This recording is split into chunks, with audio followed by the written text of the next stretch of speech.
If you've ever been accused, somebody ever said you did something, even the littlest thing that you didn't do, you know how it irritates you?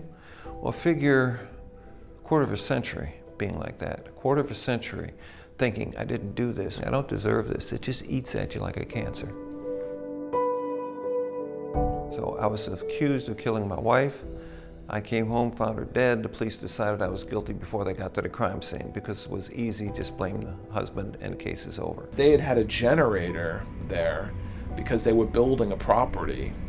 And when Bill got home, all the lights were out, the generator had gone out. And he actually walked across the yard and tripped over his wife's dead body.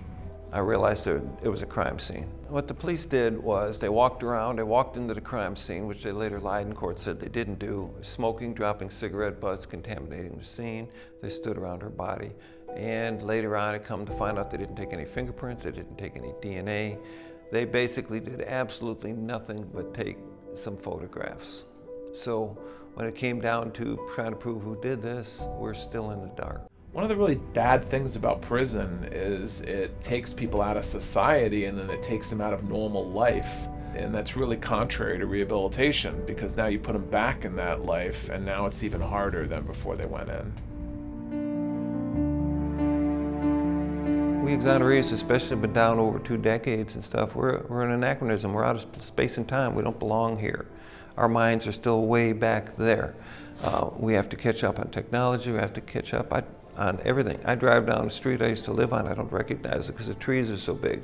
They're just little sprouts. Now there's a canopy over top. I think every citizen has a responsibility to understand about wrongful convictions and our justice system because it's our collective justice system. I think the issue that we're up against right now is people don't believe that wrongful convictions actually occur as often as they do.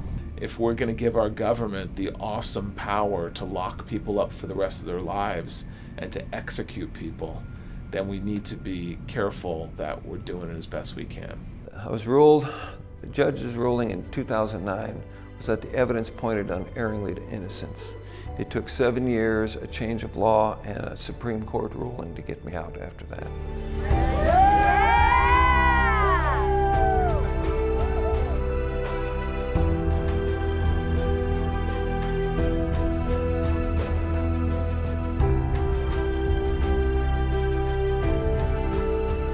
You have to try to fit in, you have to get ahead, you have to move forward.